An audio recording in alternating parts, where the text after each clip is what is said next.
সকাল সকাল চলে এলাম গঙ্গার ঘাটে। কেন?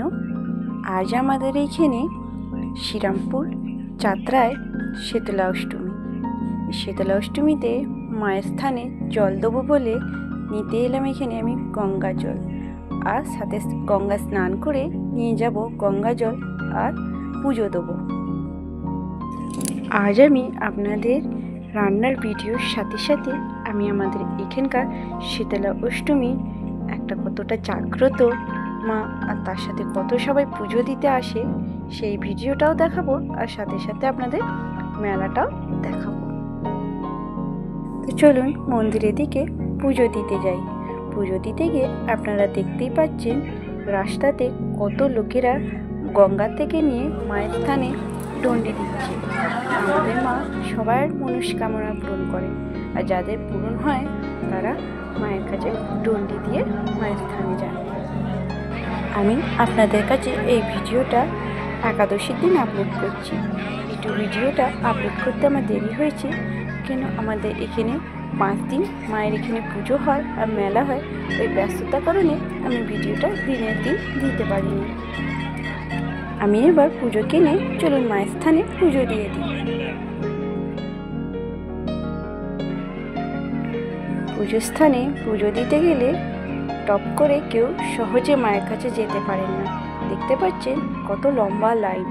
এই লম্বা লাইনে ভিড় ঠেলে মায়ের স্থানে গিয়ে আমি পৌঁছালাম। পৌঁছে এবার মায়ের কাছে পুজো দেবো। দেখুন আমি আপনাদের সবাইকেই আমাদের শীতলা মায়ের দর্শন করিয়ে নিচ্ছি। জয় মা শীতলা। আমার এবার পুজো দেওয়া হয়ে গেছে। বাড়ি ফেরার পথে আমি আপনাদের দেখিয়ে দিচ্ছি মাকে জল ঢেলার জন্য আর বা পুজো দেওয়ার জন্য কতটাই লম্বা লাইন হয়েছে। ষষ্ঠী থেকে মা এসে যায়। ষষ্ঠী থেকে মা আসার পর দশমী অবধি অনেক ভক্তরা মায়ের কাছে পুজো দিতে আসে। এইটা আমাদের অষ্টমী। অষ্টমীতে একটু দূর দূরান্ত থেকে মায়ের কাছে লোকেরা জল ঢালতে আসে, তাই এই এত লম্বা লাইন এখানে মায়ের কাছে জল ঢালার জন্য পড়েছে। চলুন এবার বাড়িতে গিয়ে একটু নিরামিষ রান্না করি। নমস্কার বন্ধুরা, welcome to my channel happy kitchen. আমি অপর্ণা, আমার চ্যানেলে আপনাদের স্বাগত জানাচ্ছি। বন্ধুরা, আমার চ্যানেলে এই রকমের নতুন নতুন রেসিপি আপনারা যদি পেতে চান, প্লিজ আমার চ্যানেলটাকে সাবস্ক্রাইব করে দেবেন আর পাশে থাকা বেল আইকনটা অবশ্যই ক্লিক করে দেবেন, যাতে আমি আমার চ্যানেলে নতুন নতুন রেসিপি আপলোড করলে আপনাদের কাছে তার নোটিফিকেশন চলে যায়। আমার রেসিপি আপনাদের যদি ভালো লাগে একটা লাইক দেবেন, আর রেসিপি আপনার কেমন লাগছে আমাকে অবশ্যই কমেন্ট করে জানাবেন। Thank you. আমি আপনাদের বলেছিলাম আমাদের এখানে শীতলা অষ্টমী, তাই আজকে পুরো দিন আমাদের নিরামিষ রান্না হবে, আমিষের কিছু হবে না। এখানে নিয়েছি 1 কেজি আলু, আর নিচে একটা ক্যাপসিকাম আর 3টে টমেটো,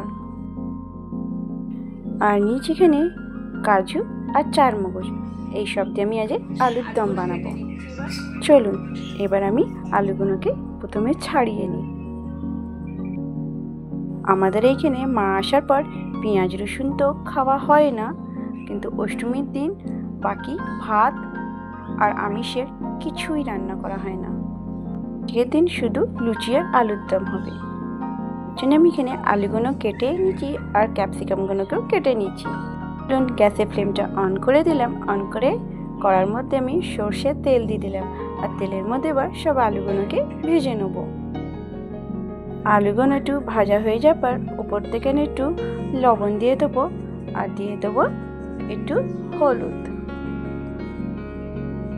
লবণ আর হলুদ আমি এখানে 1 চামচ পরিমাণে নিয়েছি, আর এগুলো এবার সব মিক্স করে আলুগুলোকে ভালোভাবে ভেজে নেব। আলুগুলো এখানে ভাজা হয়ে গেছে, এবার আমি আলুগুলোকে তুলে নেব। আলুগুলো সব তুলে নিয়েছি। আবার একটু কড়ার মধ্যে সর্ষের তেল অ্যাড করে দিলাম। সর্ষের তেলটা গরম হয়ে গেলেই তেলের মধ্যে আমি একটা তেজপাতা দিয়ে দেবো, আর দিয়ে দেবো একটা গোটা শুকনো লঙ্কা,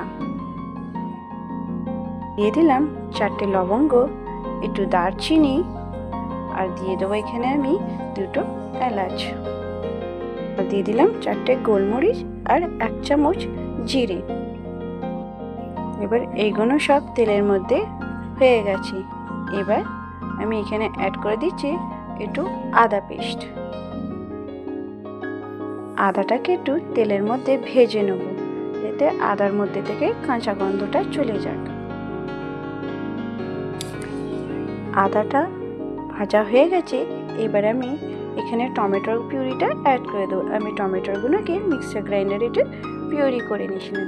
পিউরি করে একটুখানি এবার টমেটোটাকে তেলের মধ্যে একটু ভেজে নেব। টমেটোর মধ্যেও কাঁচা গন্ধটা চলে গেছে। এবার আমি এখানে অ্যাড করে দিচ্ছি ক্যাপসিকাম কুচি। এবার ক্যাপসিকাম কুচিটাকে একটু তেলের টমেটোর সাথে নেড়ে নেব। ক্যাপসিকামগুলো প্রায় ভাজা হয়ে গেছে, আর ক্যাপসিকামের মধ্যেও একটু কাঁচা গন্ধটা চলে গেছে। এবার এখানে আমি অ্যাড করে দিচ্ছি হলুদ গুঁড়ো। এখানে আমি 1 চামচ হলুদ গুঁড়ো দিলাম, 1 চামচ জিরে গুঁড়ো দিলাম, আর দিয়ে দিলাম আমি এখানে 1 চামচ ধনে গুঁড়ো, আর দিয়ে দেবো মশলা অনুযায়ী লবণ।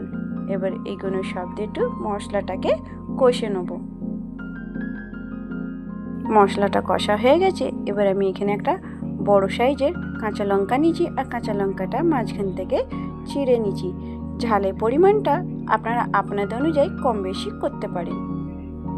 এবার এখানে আমি 1 চামচ কাজু আর চারমগজকে একটু পেস্ট করে নিয়েছিলাম। এই পেস্টটা এর মধ্যে অ্যাড করে একটু কষে নেব।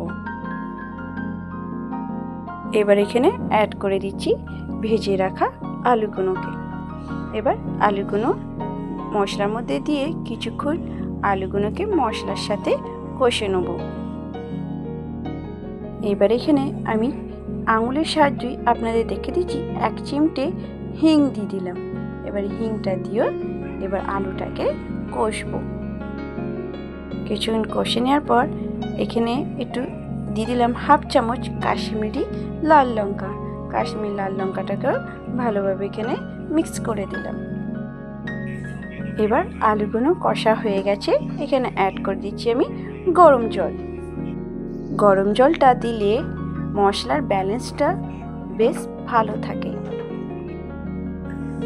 এর গরম জলটা দিয়ে আলুটাকে একটু সেদ্ধ হতে একটা চাপা দিয়ে দেবো।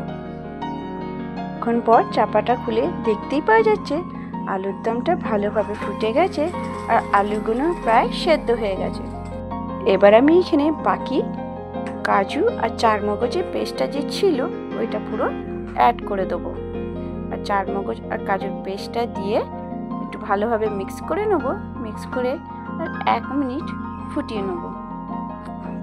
একটু আলুর দমটা ফুটতে দেবো, কিন্তু গ্রেভিটা একটু কমে গেছে বলে আমি কাজু আর চারমগজের বাটিটা ধুয়েই ওই জলটা এর মধ্যে অ্যাড করে দিলাম। দিয়ে এবার ভালোভাবে মিক্স করে নেব। এটা আলুর দমটা একটু ফুটে গেছে। এবার সবার শেষের দিকেই এখানে আমি 4 চামচ টক দই নিয়েছিলাম। দইটাকে একটু ভালোভাবে ফেটিয়ে নিয়েছি, নিয়ে আলুর দমের মধ্যে মিক্স করে দিলাম। সবার শেষে এখানে এবার আমি 1/2 চামচ দিয়ে দেবো একটু ঘি। ঘিটা আলুর দমের মধ্যে দিয়ে দেবো। ঘিটা দিয়ে একটু ভালোভাবে মিক্স করে নিলাম।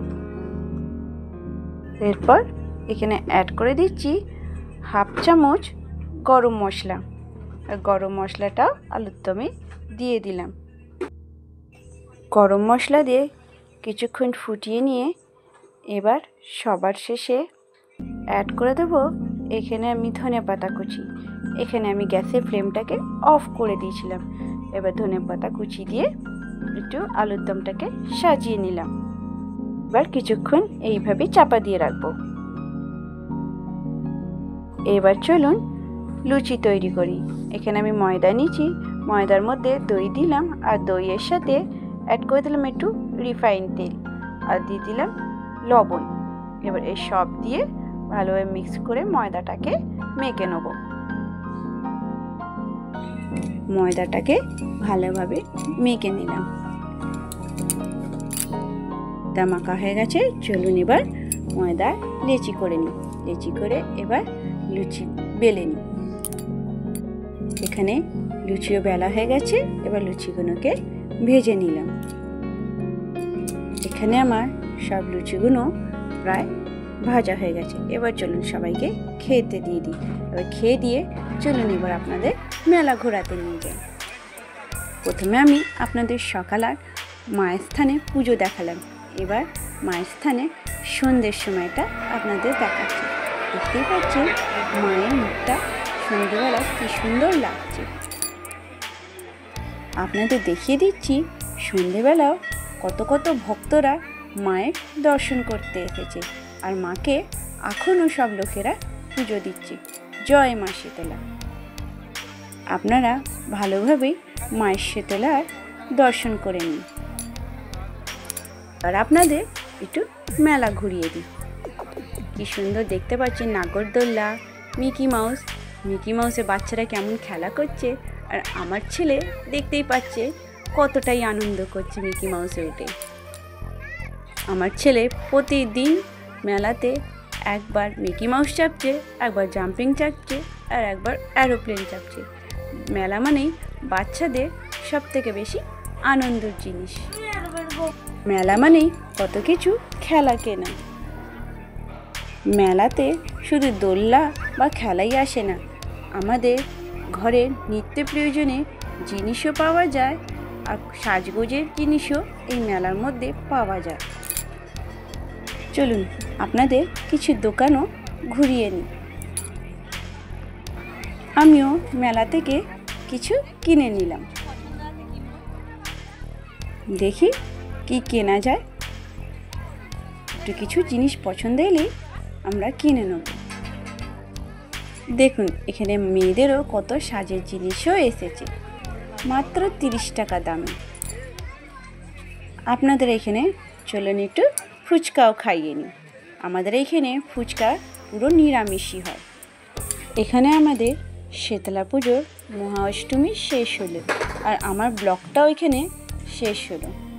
Thank you for watching my video.